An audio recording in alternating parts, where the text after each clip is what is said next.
Salut la famille, j'espère que vous allez bien, j'espère que vous êtes en forme. Ici le docteur de Safak, j'espère que vous passez une belle semaine et que sur les marchés, vous êtes en train d'exceller. D'ailleurs, aujourd'hui, nous allons parler de psychologie sur les marchés et ceci va interpeller non seulement les débutants, mais aussi les personnes qui sont déjà opérationnelles sur les marchés. Donc, on va parler de 5 éléments pratiques que tu dois mettre en place pour maîtriser ta psychologie. Donc, déjà d'entrée de jeu, prenez le soin de liker la vidéo, prenez le soin de partager parce qu'on va partager ici des éléments pratiques que vous devez mettre en place et surtout pour les débutants que vous devez anticiper à mettre en place le plus vite possible dans vos pratiques afin de pouvoir bien sûr développer le plus vite possible votre carrière en tant que trader. Ce sont des éléments que vous allez devoir rencontrer au fur et à mesure que vous allez évoluer sur les marchés financiers et vous devez réellement travailler sur le sujet. Vous devez travailler sur ces éléments-là pour pouvoir espérer une quelconque réussite, espérer être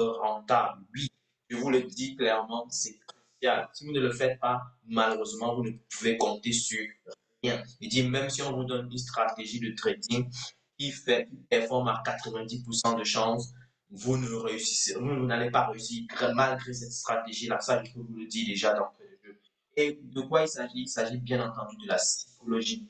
La psychologie du trader, le mental du trader. Comment avoir un mental armé? Comment est-ce que tu dois rebooter ton cerveau pour pouvoir bien sûr t'en sortir sur les marchés financiers. Likez la vidéo, la famille, partagez-moi ça parce qu'on va partager les pépites, ok?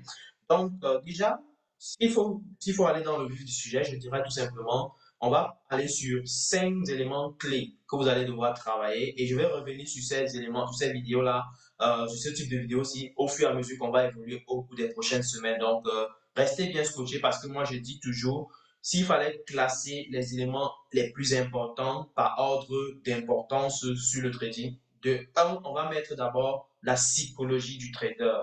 De 2, on va mettre la gestion du risque. Et de 3, on va mettre la stratégie. Donc, la stratégie de trading vient en dernière position dans mon classement. Donc, tu dois d'abord maîtriser ta psychologie en tant que trader. Ensuite, bien sûr, tu dois également accorder une importance très, très importante à la gestion des risques. Et par ailleurs, tu dois avoir une stratégie. Donc, si tu as un focus important sur ta psychologie, sur ton état d'esprit, sur ton mental, n'est-ce pas, sur ta façon de te comporter sur les marchés, et que tu as une gestion de risque impeccable, ça, je peux te dire, quelle que soit la stratégie qu'on pourra te donner, tu as des chances de t'en sortir. Tu as beaucoup plus de chances de t'en sortir que quelqu'un qui n'a pas travaillé sur ces éléments-là, qui n'a pas travaillé sur sa psychologie, qui n'a pas travaillé sur sa gestion de risque. Donc, le premier élément que tu dois réellement garder en tête ici, c'est que si tu veux t'en sortir, si tu veux être rentable, écoute-moi très bien, si tu veux être rentable sur les marchés, tu dois absolument comprendre que dès aujourd'hui, tu dois prendre le trading au second plan. C'est-à-dire, dans ta vie, le trading doit venir en second plan. Je vois beaucoup de personnes qui veulent malheureusement se lancer sur les marchés financiers, qui veulent trader, apprendre à faire du trading et veulent carrément brûler les bateaux. Ça, je peux vous dire, c'est une approche fort peu recommandable. OK? Donc, vous ne devez pas procéder de la sorte. Vous ne devez pas mettre le trading en première position de telle sorte que vous vous mettez dans un état d'esprit totalement stressé. Vous devez absolument mettre le trading en second plan. C'est-à-dire, si vous avez un travail, continuez à faire ce travail et bien, parce que ce travail va vous permettre d'avoir déjà un petit capital, n'est-ce pas, qui va vous permettre de vous lancer sérieusement sur les marchés financiers.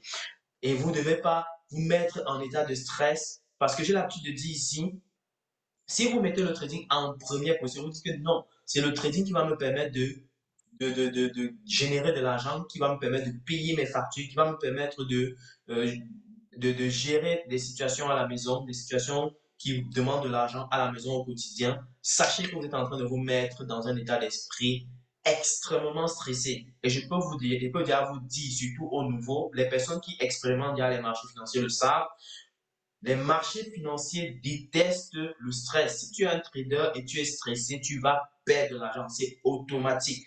OK? C'est automatique. Tu dois être capable de rester là. Tu ne checkes pas ton téléphone à chaque fois. Tu n'es pas en train de vérifier qu'est-ce qui se passe marché à chaque seconde. Ou alors pour quelqu'un qui a investi sur les cryptos, tu ne dois pas être tout le temps être là en train de checker qu'est-ce qui se passe dans mon MetaMask, qu'est-ce qui se passe dans mon compte Binance, qu'est-ce qui se passe dans mon wallet, Trust Wallet.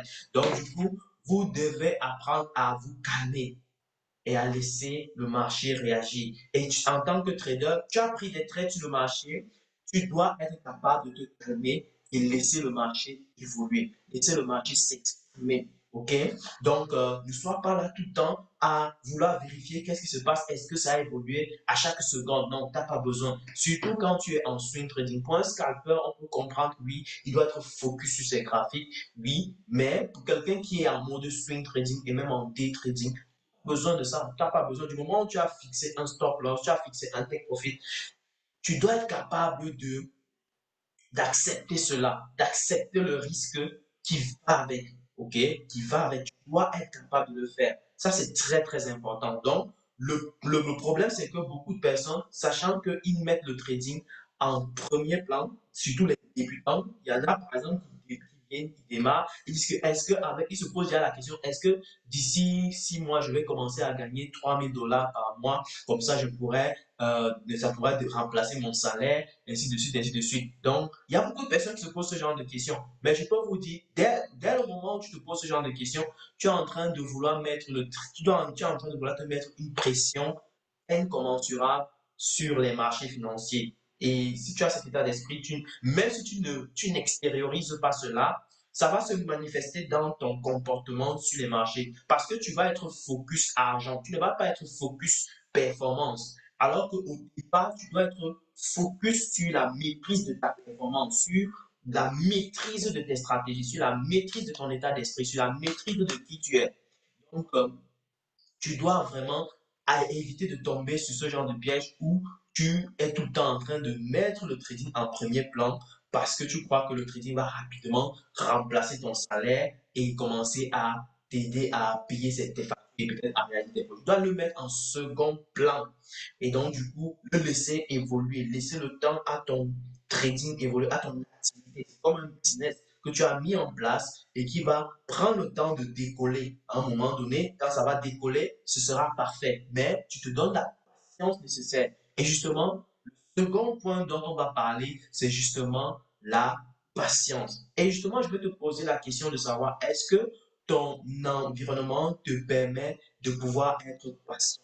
Est-ce que ton environnement est favorable à l'idée de pouvoir te permettre d'être patient? C'est la question que tu dois réellement te poser. Est-ce que grâce au trading, tu es capable de pouvoir dire, bon, ok, je vais pas payer mes factures avec mon trading, je ne vais pas payer X, Y, Z chaque mois grâce aux revenus que je vais générer en trading. Tout ça va venir avec le temps. Tout ça va venir avec le temps. Si tu es pressé et tu voudrais que le trading commence à te payer dès maintenant, tu vas écoper les frais. Les frais sont tout simplement des pertes. OK? Donc, tu dois laisser, comme je l'ai dit tout à l'heure, tu dois laisser ton trading évoluer comme un business. J'ai bien dit, quand tu commences un business, la pente est plate. Elle est plate comme ça. Ta pente d'évolution des revenus, elle est plate pendant un bon bout de temps. OK? Et donc, du coup, tu dois être capable de supporter pendant ce moment, pendant la traversée du désert. OK? Tu patientes, tu travailles, tu continues à travailler, mais tu ne mets pas en tête que non, me faut rapidement commencer à gagner de l'argent. Non, tu dois accepter d'abord qu'il y a beaucoup de choses que tu dois apprendre, il y a beaucoup de choses que tu dois maîtriser, que ce soit d'un point de vue psychologique, que ce soit d'un point de vue risk management, que ce soit d'un point de vue stratégie. Donc, tous ces éléments-là doivent réellement t'interpeller, pouvoir rester focus sur une approche performance. Parce que plus tu vas être performant, plus les opportunités vont se présenter à toi et tu vas être excellent. Donc, le focus actuellement, toi en tant que trader, en tant que trader, c'est te donner le maximum de temps possible à travailler sur ta performance. Et j'ai même l'habitude de dire ici, quand on est trader, on est un éternel étudiant. On est un éternel étudiant. Pourquoi? Pour la simple raison que chaque jour, le marché va nous dégager des situations qui doivent nous pousser à apprendre de nouvelles choses. C'est comme ça. Et quand tu apprends de nouvelles choses, tu t'attends pas aux prochaines situations qui seront similaires à celles-là pour pouvoir frapper fort et gagner beaucoup d'argent. Donc, c'est comme ça que tu apprends en trading. Voilà. Donc, du coup, le trading demande fortement que tous les traders soient patients. Si tu n'es pas patient, même dans ton trade, tu vas perdre. Tu vas te retrouver en train de perdre des gros montants, mais gagner des tout petits montants. Parce que dès lors que tu n'es pas prêt à accepter des pertes, on va y revenir, qu'est-ce qui va se passer? C'est que quand tu vas placer une position sur les marchés, malheureusement, dès lors qu'il va te donner un petit profit, tu vas déjà être content, tu vas déjà être satisfait. Tu vas dire que non, ça ceci fait déjà peut-être mon salaire même de un mois. Donc mieux, je clôture et ça va. Alors que ça peut te donner beaucoup, beaucoup mieux. Et quand les pertes vont, quand tu vas placer un autre trait et que ça ne va pas bien marcher, ça va commencer par aller en perte. Tu vas dire non, j'avais raison, ça ne devait pas partir dans ce sens. Et c'est comme ça que potentiellement, tu vas te retrouver en train de bousculer ton stop loss dans le sens inverse et ça va agrandir tes pertes. Au fur et à mesure, tu vas bousculer et ça va encore agrandir et ça va encore agrandir et ça va encore agrandir. Et c'est comme ça que peut-être tu te retrouves en train de perdre ton capital, malheureusement. Donc, le gros travail qu'on doit faire et qui est vraiment crucial, c'est de travailler sa patience, apprendre à être patient, apprendre à rester là. Tu dors, tu sais que tu as des traits sur le marché, mais I don't care, tu ne gères pas, ok? Tu ne t'en fous éperdument. La meilleure façon de s'en sortir en trading, c'est de s'en foutre éperdument des trades qu'on a pris sur le marché. C'est de rester là, tu sais que tu as des trades sur le marché, mais tu t'en fous. Tu n'as pas fait ce que tu as fait. Tu n'as pas gérer tes affaires à côté. Tu peux pas faire ton boulot. Tu peux pas faire ce que tu as l'habitude de faire au quotidien. Ne casse pas trop la tête. Ne mets pas trop ça dans ton cerveau. Plus tu vas mettre ça dans ton cerveau, plus ça va te stresser et plus ça va produire des mauvais résultats. Et alors que plus tu vas lâcher prise, n'est-ce pas, plus tu vas voir les résultats monter en puissance. C'est plutôt contre-intuitif, mais c'est la vérité, c'est la pure vérité. C'est la pure vérité.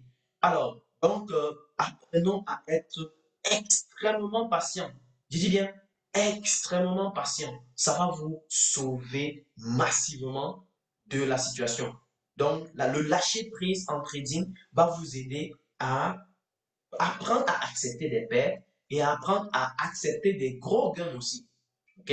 Moi, mes départ, j'ai eu à travailler énormément sur ma patience parce que moi, j'avais compris tout de suite que, par exemple, le swing trading est une approche que moi, j'aime bien et qui me convient bien parce que j'ai beaucoup d'occupations. Hein, et ça matche bien avec mes activités quotidiennes. Donc, du coup, c'est comme ça que j'ai développé, j'avais compris de base que pour m'en sortir en swing trading, il faut absolument bosser sur ma patience. Et on n'arrête pas de pouvoir se tester au niveau de sa patience en trading. Il y aura toujours des situations qui vont te pousser à te questionner, de savoir si tu es réellement dans cette bonne démarche de patience. Et ça va parfois te pousser à aller encore puiser dans le plus profond de toi pour pouvoir montrer et démontrer que tu es véritablement patient sur certains traits. Je prends le cas, par exemple, des trades sur le Bitcoin, où je vais, par exemple, prendre des positions et je sais que si je ne suis pas patient, avec les va-et-vient violents qu'on peut parfois percevoir sur les crypto-monnaies, je peux rapidement clôturer les positions. Mais j'ai dû travailler énormément de ce côté-là pour vous laisser courir au maximum possible des gains que je réalise sur les marchés des cryptos. Donc, voilà, c'est un gros élément qui va vous sauver si vous voulez réellement être rentable. Alors, le troisième point que je vais parler ici, c'est en fait un nouveau regard que vous devez donner sur les marchés. En général, beaucoup de personnes, lorsqu'ils veulent prendre des trades sur les marchés, ils qu'ils voient, c'est en réalité le gain qu'ils vont réaliser. Et ça, c'est extrêmement dangereux. C'est-à-dire, quelqu'un va vouloir prendre un trade, il va dire, ah, si je place mon take profit à tel niveau, si le prix part jusqu'à tel niveau, je vais peut-être gagner 2000 $. Et donc, du coup, si je mets telle exposition, ça va me permettre de gagner 2000 $. La triste vérité est que la majorité des personnes, pour les débutants et même les intermédiaires, ne se posent presque pas la question de savoir comment est-ce que je me sentirais si je me mets à perdre ce trade. Vous devez apprendre à vous poser cette question-là avant de placer un trade sur les marchés. Comment est-ce que je me sentirais? Quel serait mon feeling, n'est-ce pas, si jamais je perds ce trade ou je voudrais prendre une exposition de X%? Vous devez apprendre à vous poser cette question. Et cette question-là va venir recheper, n'est-ce pas, votre cerveau et vous pousser à considérer le risque qui va avec le trade en question. Vous voyez? Donc, si vous n'êtes pas conscient du risque que vous prenez sur le marché, si vous ne vous posez pas la question concernant le risque que vous prenez sur le marché, vous risquez d'avoir des difficultés, vous risquez d'avoir des problèmes au niveau, n'est-ce pas, au niveau de la gestion de votre risque. Or, quand vous êtes déjà préparé psychologiquement pour une perte potentielle, vous avez le contrôle. Vous avez le contrôle sur la situation. Mais si vous ne vous posez pas la question et que ça arrive finalement, et que la perte arrive finalement, vous serez dans tous vos états. Vous aurez des difficultés à digérer cette perte-là. Et c'est comme ça que malheureusement, le revenge trading va arriver. C'est comme ça que malheureusement, les trades à tout bord de champ vont arriver sans contrôle. C'est-à-dire que vous n'aurez plus un contrôle quelconque sur votre gestion de risque, malheureusement, et vous aurez à vous venger en réalité des pertes que vous avez réalisées. Et c'est comme ça que peut-être un engrenage de pertes va s'en suivre. Voilà, et c'est malheureusement dans ce genre de situation que beaucoup se trouvent. Donc, il faut absolument toujours et toujours et toujours se poser la question de savoir quel serait mon feeling? Est-ce que je me sentirais en bon état si je perds tel montant? Est-ce que je suis confortable de perdre ces 1000 $? Est-ce que je suis confortable de perdre ces 2000 $? Est-ce que je suis confortable de perdre ces 4000 $? Vous devez réellement vous poser cette question-là. Voilà. Le quatrième point que vous devez réellement travailler, c'est tout simplement votre degré d'euphorie. Votre degré d'euphorie. Il m'est arrivé une situation récemment où j'avais pris des trades, par exemple, sur le Bitcoin et le trade était plutôt allé vraiment bien. J'étais en train de réaliser quasiment un profit de 5000 $. Et bizarrement, je voulais un peu plus, je voulais un peu plus. Et je ne me suis même pas rendu compte que j'étais en état de folie. Alors qu'au départ, j'avais décidé de clôturer mes positions à ces 5000 $. Je voulais, et quand c'est arrivé à 5000 $, moi je trouvais que c'était trop facile et c'était allé très vite en fait. C'était allé en l'espace d'un, j'avais pris le trade aujourd'hui et le lendemain, le trade est allé à 5000 $. J'étais plutôt content, mais je voulais un peu plus. J'avais espoir que le trade devait aller à 6000 $ et là, je devais clôturer parce que je voulais absolument que ça atteigne les 6000 $ pour pouvoir comptabiliser un certain élément. Je voulais être fier d'avoir atteint ce montant-là en l'espace de quelques heures de la journée. Donc, malheureusement, le trade n'est pas allé à 6000 $, bizarrement. Il n'est pas allé à 6000 $ et je me suis retrouvé en train de perdre carrément le 5000 $ que j'avais réalisé. Je n'ai pas clôturé mes positions. Tout ça pourquoi? Pour l'euphorie. Et je peux vous dire, ça m'arrive également. Donc, et si ça m'arrive également, ça arrive également encore plus aux débutants. Donc, c'est des comportements sur lesquels il faut toujours être en éveil, n'est-ce pas? Il faut toujours être en éveil pour contrôler cela, pour maîtriser cela. Sinon, du jour au lendemain, vous étiez en train de bien traîner, vous allez vous retrouver en train de perdre beaucoup d'argent. Ça est arrivé et j'ai dû me questionner, n'est-ce pas, sur la situation. Mais pourquoi est-ce que je n'ai pas clôturé cette position? Alors qu'au départ, j'avais prévu que je clôturais cette position à 5000. Pourquoi est-ce que je voulais plus? Pourquoi j'ai été gourmand sur les marchés? Je me suis questionné à maintes reprises s'il fallait même apprendre à me gifler pour dire, mais réveille-toi, je devais me gifler. Donc, vous comprenez que ce genre de situation, personne n'est en abri. Ok? Personne est à l'abri de ce genre de situation. Et on doit tout le temps surveiller nos comportements, être l'observateur principal de nos comportements pour pouvoir nous calibrer. Vous comprenez ce que je veux dire? Donc, du coup, vous devez apprendre à surveiller ce genre de situation. Si vous avez décidé que vous devez prendre des profits, n'est-ce pas, à un certain niveau, prenez-les. Ne cherchez pas à vous casser la tête.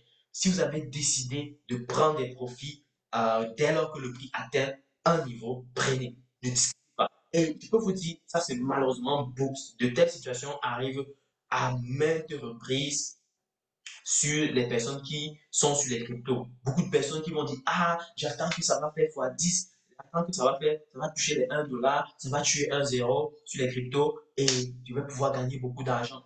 Non, non, non. Parfois, il faut rester observateur du marché et dire que, hey, tel que moi je vois le marché, c'est malsain ou alors c'est bizarre, je dois quand même clôturer une partie, ça me permettra au moins de garantir que oui, je n'ai pas perdu d'argent. OK? On doit être capable d'accepter cela. Aujourd'hui, ça n'arrive pas beaucoup de fois. En fait, ça m'arrive très peu de fois, même d'ailleurs. Mais quand ça m'arrive, il faut que ça m'interpelle. Il faut que je dise, hey, attention, je dois contrôler ce comportement. Je dois éliminer ce comportement. Voilà. Donc, c'est pour vous attirer l'attention et vous faire comprendre que, hey, ce ne sont pas des choses que vous allez, à un moment donné, ça va disparaître totalement de vos habitudes. Ça va exister si vous ne contrôlez pas. Ça, vous devez être capable de calibrer ces attitudes-là. Ok, le dernier point que je vais donc aborder ici avec vous, c'est tout simplement l'apprentissage à la perte. Vous devez apprendre à perdre. Il faut être stratégique dans la perte. Il faut être très, très stratégique dans la perte. On dit souvent, les, les traders rentables sont des meilleurs perdants en réalité.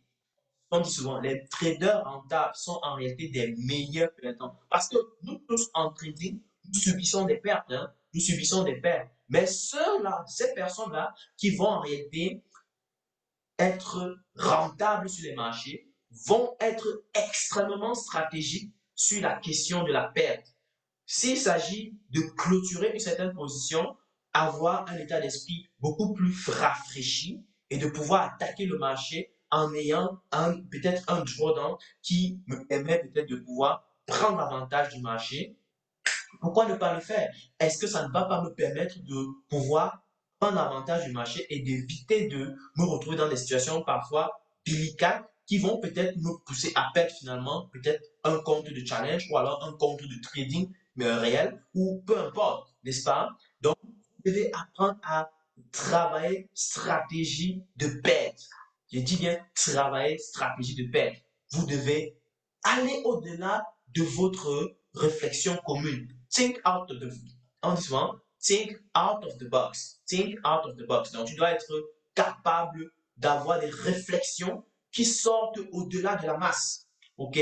Donc, prends ton trading, réfléchis, va au-delà des réflexions habituelles qu'on te donne. Va au-delà de ça et donne-toi la chance de tester et voir comment ça marche. Observe-toi quand tu réalises certains exploits. Observe-toi lorsque tu réalises certains paires. Est-ce que ce n'est pas possible de peut-être prendre cette, ou alors couper certaines positions à une certaine date, surtout lorsqu'il y a la notion de drawdown journalier, vous devez être capable de réfléchir encore plus. Lorsqu'il y a une notion de drawdown journalier que tu dois contrôler, ou alors une notion de drawdown global que tu dois contrôler, tu dois bien entendu prendre en considération le fait que, hey, peut-être ce serait beaucoup plus intéressant de clôturer certaines positions aujourd'hui pour pouvoir attaquer à de meilleurs prix demain, n'est-ce pas? Et prendre avantage massivement du marché.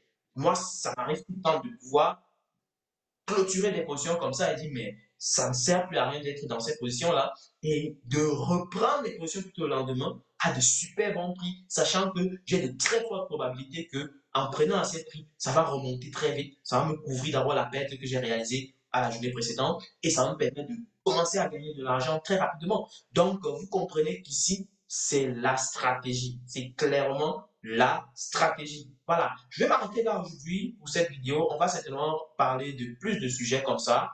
Donc, la famille, si vous avez aimé la vidéo, prenez le soin de la liker, prenez le soin de la partager au maximum et prenez le soin de nous dire en commentaire si vous avez des questions. Ce sera un plaisir pour moi de vous accompagner, de vous donner plus d'éléments comme ça. Vous puissiez bien sûr davantage sur les marchés financiers, maîtriser votre psychologie et être profitable avec les propres firmes, être profitable sur les marchés financiers. C'est étant dit, rendez-vous à la prochaine vidéo. On se dit à très bientôt pour une prochaine vidéo. Ciao!